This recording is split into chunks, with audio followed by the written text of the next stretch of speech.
मित्रांनो, तुम्हाला माहिती आहे का की पुण्यातील बॉडीगेट पोलीस स्टेशन ही ब्रिटिश काळातील एक वास्तू आता पाडून ती दुसऱ्या ठिकाणी स्थलांतरित करण्यात येत आहे.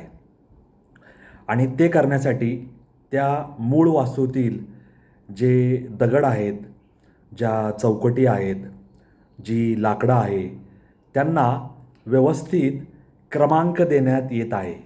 जेणेकरून ते दुसऱ्या ठिकाणी पुन्हा तसेच्या तसे उभारले जातील आणि त्याच्यात तीळमात्र, कणमात्र फरक निर्माण होणार नाही. आता तुम्ही म्हणाल, हे बॉडीगेट पोलीस स्टेशन काय आहे? तर मित्रांनो, आपण विद्या पुणे विद्यापीठाकडून जेव्हा औंधकडे जातो आणि औंधचा जो ब्रेमेन चौक आहे, त्या ब्रेमेन चौकातून जेव्हा आपण राजीव गांधी पुलाकडे जातो, त्यावेळेस रस्त्याच्या डाव्या हाताला काही दगडी अशा वास्तू आहेत. आणि त्याच्यापुढेच पुणे प्रदेश विकास महानगराची PMRDची सुद्धा त्यांचंसुद्धा कार्यालय आहे, जे पुणे महानगरपालिकेच्या राजे सयाजीराव गायकवाड या त्यांचं जे इमारत आहे, त्या इमारतीत PMRDचं ऑफिस भाड्याने सुरू आहे. आणि मला वाटतं पुढे पंडित भीमसेन जोशी नाट्यगृहसुद्धा आहे. तर या परिसरात ही जी पुरातन अशी वास्तू आहे, ती वास्तू रस्ता रुंदीकरणात अडथळा निर्माण होत असल्याने तिचं रिलोकेशन करायचं किंवा ती काढून दुसऱ्या जागी पुनर्स्थापित करायचं, असं हे सगळं कामकाज आता हाती घेण्यात आलेलं आहे. आणि दुसरं महत्त्वाचं की ही ब्रिटिश काळातील वास्तू जरी असली तरी हिला बॉडीगेट असं नाव आत्ता सध्या प्रचलित का आहे?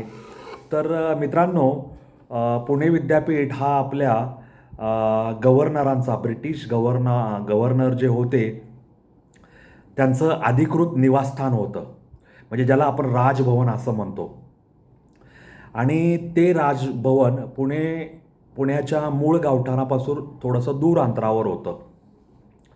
ते राजभवन म्हणा किंवा राजवाडा म्हणा, त्यावेळेस तो तिथे उभा होता ब्रिटिश काळातील. आता ती इमारत सध्याची सावित्रीबाई फुले पुणे युनिव्हर्सिटी, पुणे विद्यापीठ म्हणून ओळखली जाते. त्यावेळेस म्हणजे हे हे हे जे मी तुम्हाला सांगतो, हे 1860 या काळातील मी तुम्हाला ही सगळी माहिती देतोय. आणि त्यावेळेस ब्रिटिशांचे जे गव्हर्नर होते, त्या गव्हर्नरांचे जे बॉडीगार्ड होते, त्या बॉडीगार्डना ती वास्तू देण्यात आली होती की जेव्हा काम नसेल तेव्हा त्यांनी त्या वास्तूमध्ये थांबायचं, विश्राम करायचा. आणि जे हे बॉडीगार्ड होते, ते बॉडीगार्ड घोड्याचा वापर करत, म्हणजे घोडदौड करत किंवा घोडसवारी करत. त्यामुळे त्या घोड्यांसाठी लागणारा जी काय चंदी आहे किंवा चारा आहे किंवा घोड्यांसाठी लागणारं जे खाद्य आहे, गवत आहे, फॉडर ज्याला आपण म्हणतो, ते तिथे साठवण्याची आणि घोड्यांना पाणी पिण्यासाठी हौदाची व्यवस्थासुद्धा तिथे करण्यात आली होती. त्यामुळे बॉडीगार्डांचं कार्यालय, बॉडीगार्डांची चौकी, त्यामुळे ती बॉडी चौकी. आणि नंतर पोलिसांनी ती ताब्यात घेतल्यामुळे देश स्वतंत्र झाल्यानंतर ती बॉडी पोलीस चौकी अशी ओळखली जाऊ लागली. आता तो तिथला गव्हर्नरांच्या बॉडीगार्डचा मिलिटरी कॅम्प होता. आणि मी तुम्हाला सांगितलं की ब्रिटिश म्हणजे त्या बॉडीगार्डचे घोडे, त्यांचा चारा, त्यांचं पाणी, या सगळ्यांची व्यवस्था करण्यासाठी जी काही वास्तुरचना करावी लागेल, ती वास्तुरचना तत्कालीन ब्रिटिश आर्किटेक्ट यांनी केलेली होती.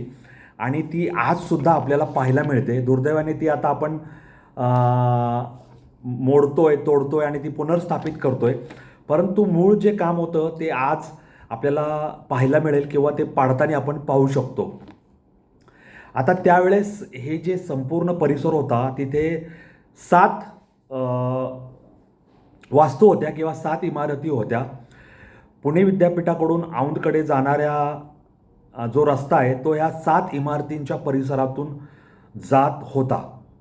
आता ह्यांचं जे मूळ वास्तू होती, ज्याला बॉडी गेट पोलीस स्टेशन म्हणतात, ती आयताकृती होती आणि त्याच्या मध्यभागी अष्टकोनाकृती असा एक मनोरा होता, ज्याला आपण टॉवर म्हणूया.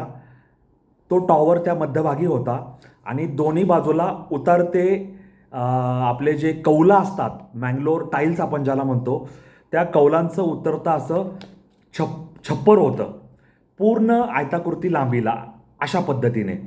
आणि त्यामुळे याला जुना असा संदर्भ आहे. 1860चा सुद्धा संदर्भ आहे. त्यानंतर आपले जे दगडी वास्तुकला म्हणून सुद्धा संदर्भ आहे. आणि पूर्वी जी कौलारू घरं असायची मँगलोर टाईल्स, त्या टाईल्स आणि लाकडी आपण ज्याला आपण ट्रस म्हणूया किंवा आपण ज्याला बॅटन म्हणतो, त्या पद्धतीचं हे सगळं काम होतं आणि त्यामुळे ते अत्यंत दर्जेदार पाहण्यासारखं होतं. आणि ह्या इमारतीच्या प्रवेशद्वारातच आपल्याला व्हरांडा पाहायला मिळतो, ज्याला आपण पोर्च म्हणूया. आणि ह्या इमारतीच्या भिंती आणि त्याचं जे आपण लादी म्हणूया, छप्प किंवा भुई म्हणूया, ती सुद्धा दगडांचीच होती. त्याचं जे छप्परासाठी लागणारं काम होतं ते टिंबर म्हणजे लाकडी पद्धतीने केलेलं होतं. आणि मी सांगितलं की वर टाईल्स म्हणजे कौलं होती. दुसरी महत्त्वाची गोष्ट की ह्या इमारतीच्या प्रवेशद्वार आणि खिडक्यांनासुद्धा आपल्याला आर्च पाहायला मिळतात. आर्च पाहायला मिळणं हे अत्यंत दुर्मिळ आहे. असं काम हे दगडी इमारतीत आर्च करून त्याच्यावर स्लॅब किंवा त्या आर्चच्या अनुषंगाने लाकडी खिडकी स्थापित करायचं सुद्धा आपल्याला जुन्या वास्तुकलांमध्ये पाहायला मिळतं. कलाकुसरीचं असं लाकडी कोरीव कामसुद्धा इथे आपल्याला पाहायला मिळतं. आणि कलात्मक अशा विंड वेन म्हणजे कलात्मक अशा काचा खिडक्यांच्या वर आणि वर जे हवेसाठी सोडलेले आपण ज्याला आपण हे म्हणूया जागा, तिथंसुद्धा ह्या व्हेन म्हणजे कलात्मक किंवा पेंट केलेल्या काचेंची तावदानंसुद्धा आपल्याला तिथं त्या अष्टकोनाकृती टॉवर आहे त्याला पाहायला मिळतात. आता दुर्दैवाने हे जे स्ट्रक्चर आहे हे स्ट्रक्चर वर्ग 2 हेरिटेज कॉम्प्लेक्स म्हणून ह्याला दर्जा प्राप्त आहे.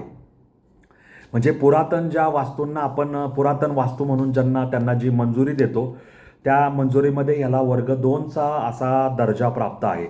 आणि ह्याचं जतन संवर्धन करावं अशी परिसरातील जे स्थानिक लोकप्रतिनिधी आहे किंवा जुन्या वास्तूंचं संवर्धन करणारे जे अभ्यासक आहे, तज्ज्ञ संशोधक आहे, वास्तुविशारद आहे, या सगळ्यांनी ह्या मुद्द्याला उचलून धरलं होतं. आणि अशी वास्तू पुन्हा पुन्हा उभी केली जात नाही, उभारली जात नाही, तिचं जतन संवर्धन झालंच पाहिजे, अशा पद्धतीने ह्या सगळ्या कामाला सुरुवात करण्यात आलेली आहे.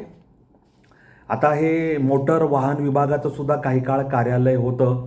पोलिसांच्या सुद्धा तिथे काही कार्यालय त्यांनी तिथे स्थापित केली होती. आणि या सगळ्या कार्यालयांच्या आणि तेथील जे पुरातन असं दगडी बांधकाम आहे ब्रिटिश काळातलं, ते वाया जाऊ नये. हेरिटेज स्ट्रक्चर आहे, पुरातन वास्तू, त्याचं जतन संवर्धन व्हायला हवं. त्यामुळे त्यांनी त्याच्या जतन संवर्धनासाठी पावले उचललेली आहेत. आता ह्या ज्या पुणे महानगरपालिकेची जी पुरातन वास्तू समिती आहे त्या समितीच्या कन्व्हीनर आहेत. आणि इंटॅक्ट पुणेच्या ज्या हे आहेत कन्व्हीनर, त्या जुई तावडे यांनी असं सांगितलं आहे की हे जे शिफ्टिंग चालू आहे ते कॉन्झर्वेशन करण्यासाठीच चालू आहे. आणि कॉन्झर्वेशनमधील तज्ज्ञ वास्तुविशारद यांची पुणे महानगरपालिकेने नेमणूक करून जुन्या ठिकाणाहून ते हलवणे आणि नवीन ठिकाणी स्थापित करणे हे काम त्यांच्या तज्ज्ञ देखरेखीखाली व्हायला हवं असं त्यांनी नमूद केलेलं आहे. कारण डिसमॅन्टलिंग करायचं म्हणजे ते कसंही पाडून ताडून चालत नाही. डिसमॅन्टलिंग करण्याच्या आधी त्या संपूर्ण इमारतीचे जे भिंती आहेत, दगडी भिंती, त्या दगडी भिंतींच्या दगडांना क्रमांक देण्यात आला आहे, अनुक्रमांक. लाकडांना अनुक्रमांक देण्यात आलेले आहे, चौकटींना अनुक्रमांक देण्यात आलेले आहे आणि तसेच्या तसे ते उभं राहायचे, ते टाकून द्यायचे नाही आहेत. त्या अनुषंगाने हे सगळं काम चालू आहे आणि ह्या सगळ्या कामांवर तज्ज्ञ लोक देखरेख ठेवून आहेत आणि त्यांची वारंवार या ठिकाणी व्हिजिट किंवा भेट देऊन ते त्या कामाची पाहणी करत आहेत. आता हे सगळं काम पुणे महानगरपालिका, त्याच्यानंतर कॉन्झर्वेशन कमिटी, पुरातत्व विभागाचं जे कार्यालय आहे, ते सगळे लोक याच्यामध्ये सामील आहेत आणि त्यांच्या मार्गदर्शनाखाली हे सगळं काम सुरू आहे. आता आपल्याला ह्या गोष्टी मी तुम्हाला का सांगतो आहे, कारण आपण ह्या गोष्टी पाहिलेल्या असतात, आपण ह्या गोष्टी जाणतो, परंतु त्या गोष्टींचं महत्त्व, त्या गोष्टींचं मूल्य आणि त्या गोष्टींमागे असणारा इतिहास आपण जास्त शोधण्याच्या भानगडीत पडत नाही. आता ह्या सगळ्या गोष्टींवर जे काम चालू आहे, त्या कामाला आधार कशाचा आहे, तर regulation number 14.5 of the UDCPR 2020 याच्यामध्ये ज्या अटी, शर्ती आणि मार्गदर्शक तत्त्व नमूद आहे, त्या अनुषंगाने हे काम सुरू आहे असं जुई तावडे ज्या फॉर्मर PMC हेरिटेज कमिटीच्या मेंबर आहेत, सदस्य आहेत आणि को कन्व्हिनर ऑफ इंटॅक्ट पुणे चॅप्टर याच्यावर सुद्धा त्या को कन्व्हिनर आहेत. आता याच्यामध्ये हेरिटेज एक्सपर्ट जे आहेत, म्हणजे पुरातन वस्तू जतन संवर्धनातले तज्ज्ञ प्राजक्ता दिवेकर, त्यासुद्धा काय म्हणतात, such structures need to be carefully documented, म्हणजे त्याचं व्यवस्थित जी कागदी कारवाई करायची, त्याचं जे नमूद करायचं आहे, त्या इमारतीच्या नकाशा असतील, आराखडा असेल किंवा त्याचं फोटोग्राफ्स असतील, छायाचित्र असतील, त्याची रचना असेल, त्याचे विविध कोनातून काढलेले फोटो किंवा त्याचे स्केचेस बनवले असतील, ते सगळं डॉक्युमेंटेशन करायला हवं आणि त्याचं जे डिसमॅन्टलिंग आणि रिकन्स्ट्रक्शन आहे, ते जतन संवर्धनाची जी प्रक्रिया आहे त्या अनुषंगानेच व्हायला हवं असं त्यांचं म्हणणं आहे.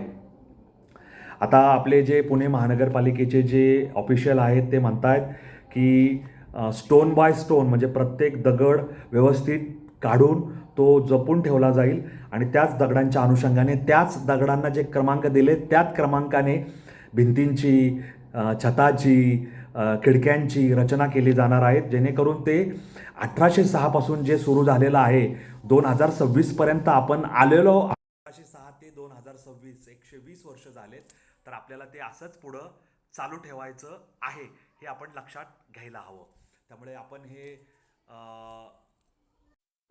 त्यामुळे आपण ह्या गोष्टींकडे लक्ष देऊया.